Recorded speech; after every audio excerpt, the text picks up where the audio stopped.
I'd like to take you to another world, and I'd like to share a 45-year-old love story with the poor living on less than $1 a day. I went to a very elitist, snobbish, expensive education in India, and that almost destroyed me. I was all set to be a diplomat, teacher, doctor, all laid out. I don't look it, but I was the Indian national squash champion for 3 years. The whole world was laid out for me. Everything was on my feet. Could do nothing wrong. And then I thought, out of curiosity, I'd like to go and live and work, and just see what a village is like. So in 1965, I went to what is called the worst Bihar famine in India, and I saw starvation, death, people dying of hunger for the first time. Changed my life. Came back home, told my mother, I like to live and work in a village. Mother went into a coma. What is this? The whole world is laid out for you, the best jobs are laying out for you, and you want to go and work in a village? I mean, is there something wrong with you? I said, no, I've got the best education, it made me think, and I wanted to give something back in my own way. What do you want to do in a village? No job, no money, no security, no prospect. I said, I want to live and dig wells for 5 years. Dig wells for 5 years? You went to the most expensive school and college in India and you want to dig wells for 5 years? She didn't speak to me for a very long time because she thought I'd let my family down. But then I was exposed to the most extraordinary knowledge and skills that very poor people have, which is never brought into mainstream, which is never identified, respected, applied on a large scale. And I thought I'd start a barefoot college only for the poor. What the poor thought was important would be reflected in the college. Went to this village for the first time. Elders came to me and said, are you running from the police? I said, no. You failed in your exam? I said, no. You didn't get a government job? I said, no. What are you doing here? Why are you here? The educational system in India makes you look at Paris and Delhi and Zurich. What are you doing in this village? Is there something wrong with you you're not telling us? I said, no. I want to actually start a college only for the poor. What the poor thought was important would be reflected in the college. So then they gave me some very sound and profound advice. They said, please, don't bring anyone with a degree and qualification into your college. So it's the only college in India where if you should have a PhD or a master's, you're disqualified to come. You have to be a cop-out or a washout or a dropout to come to our college. You have to work with your hands. You have to have a dignity of labor. You have to show that you have a skill that you can offer to the community and provide a service to the community.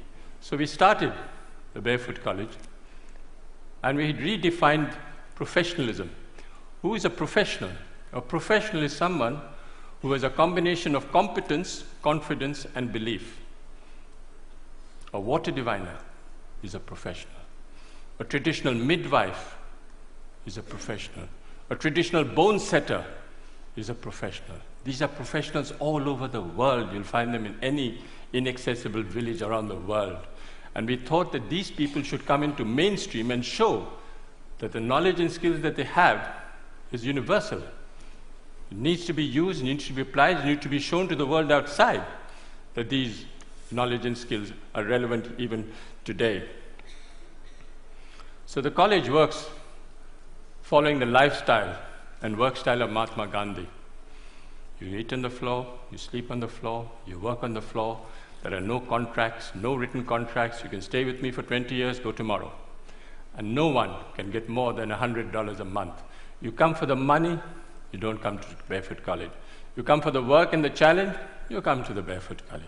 That is where we want you to try crazy ideas. Whatever idea you have, come and try. Doesn't matter if you fail. Battered, bruised, you start again. It's the only college where the teacher is the learner and the learner is the teacher. And it's the only college we don't give a certificate. You are certified by the community you serve.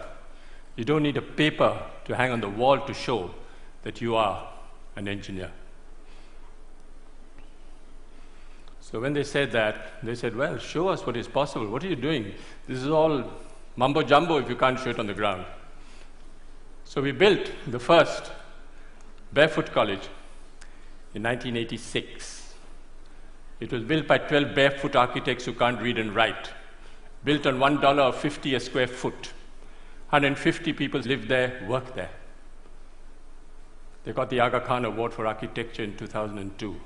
But then they suspected, they thought there was an architect behind it. I said, yes, they made the blueprints, but the barefoot architects actually constructed the college. We are the only ones who actually returned the award for $50,000 because they didn't believe us and we thought that they were actually casting aspersions on the barefoot architects of Thilonia. I asked a forester, high-powered, paper-qualified expert.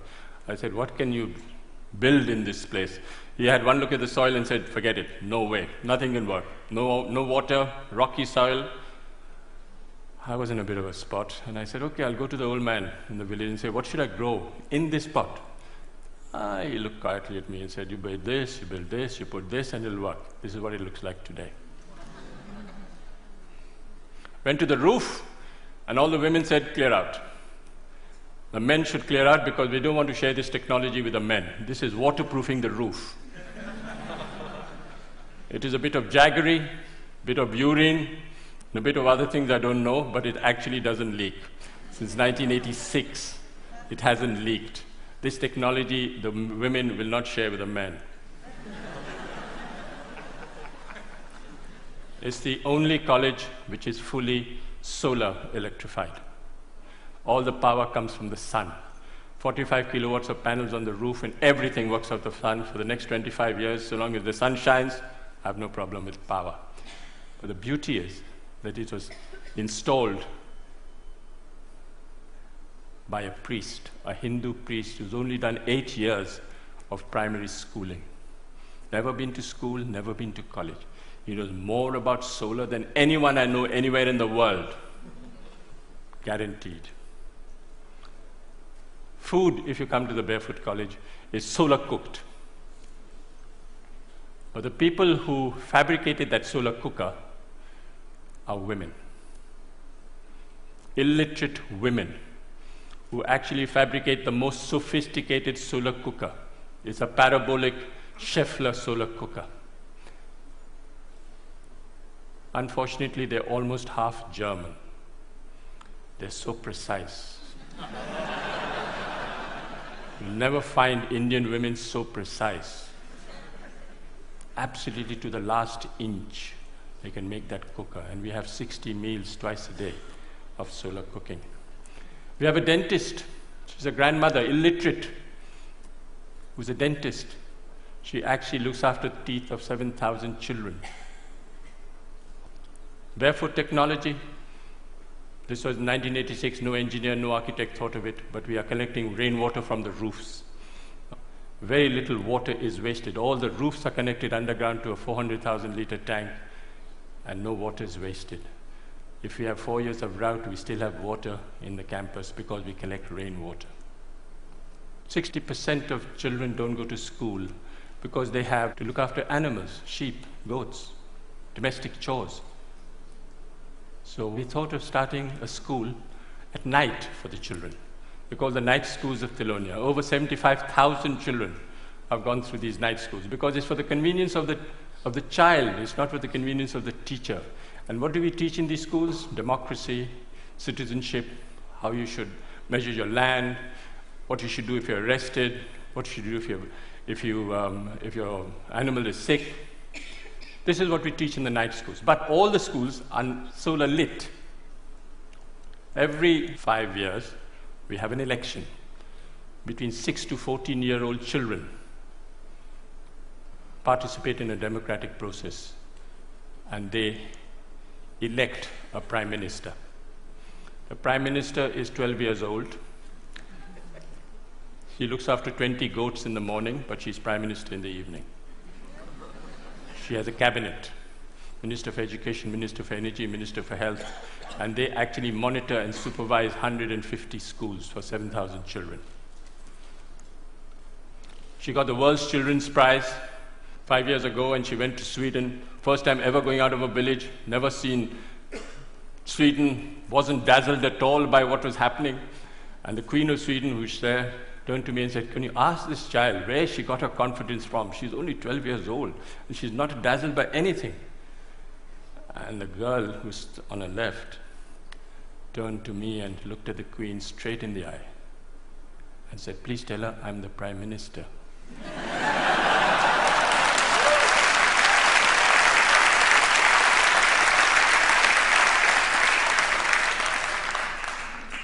Where this percentage of illiteracy is very high, we use puppetry.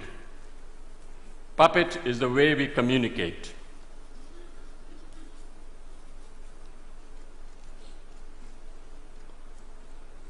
You have Joachim Chacha, who's 300 years old. He's my psychoanalyst, he's my teacher, he's my doctor, he's my lawyer, he's my donor. He actually raises money, solves my disputes.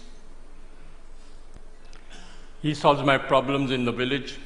If there's tension in the village, if the attendance in the schools go down and there's a friction between the teacher and the parent, the puppet calls the teacher and the parent in front of the whole village and says, "Shake hands, the attendance must not drop." These puppets are made out of recycled World Bank reports.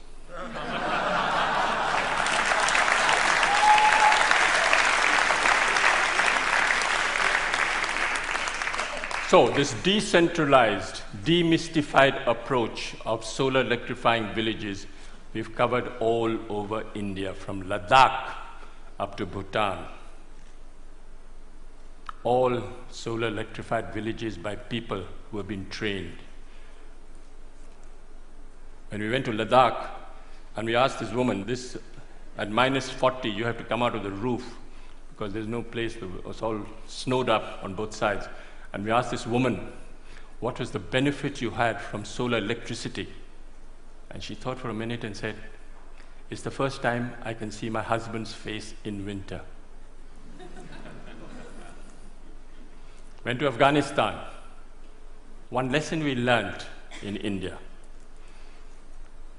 was men are untrainable. Men are restless, men are ambitious, men are compulsively mobile, and they all want a certificate.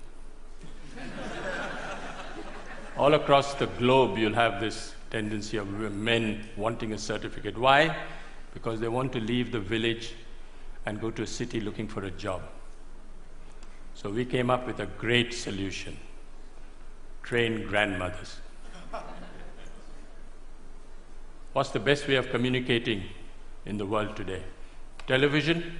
No. Telegraph? No. Telephone? No. Tell a woman.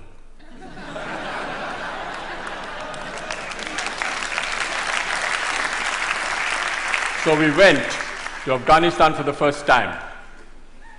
And we picked 3 women and said, we want to take them to India. They said, impossible. They don't even go out of their rooms and you want to take them to India. I said, I'll make a concession. I'll take the husbands along as well. So I took the husbands along. Of course, the women were much more intelligent than the men. In 6 months, how do we train these women? Sign language. You don't use the written word. You don't use the spoken word.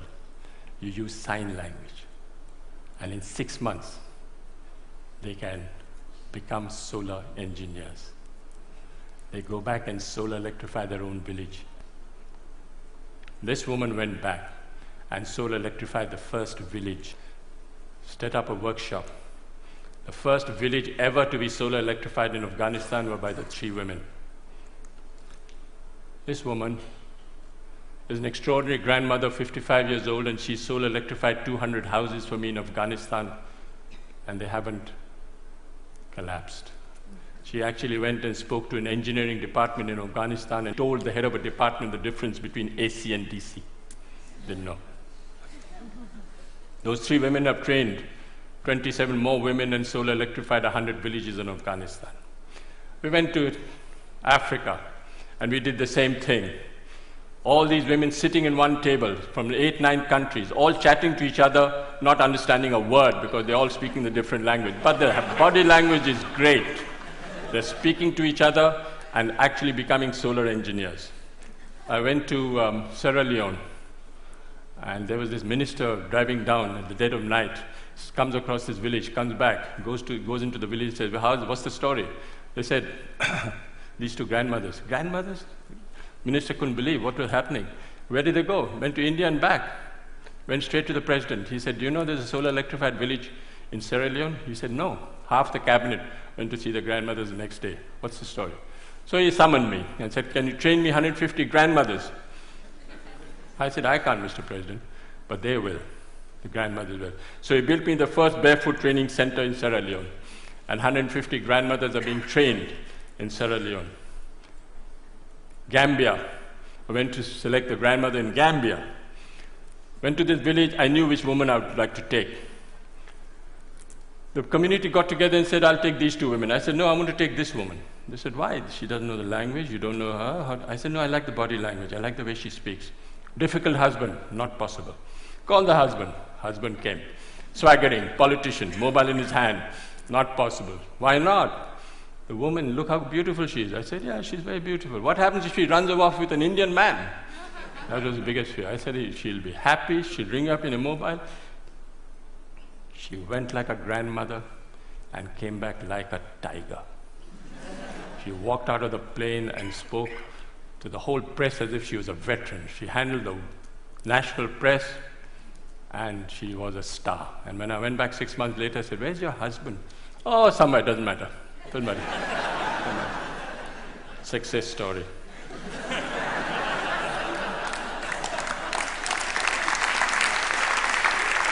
I will just wind up by saying that I think you don't have to look for solutions outside. Look for solutions within and listen to people. They have the solutions in front of you. They're all over the world. Don't even worry. Don't listen to the World Bank. Listen to the people on the ground. They have all the solutions in the world. I'll end with a quotation by Mahatma Gandhi. First they ignore you, then they laugh at you, then they fight you, and then you win. Thank you.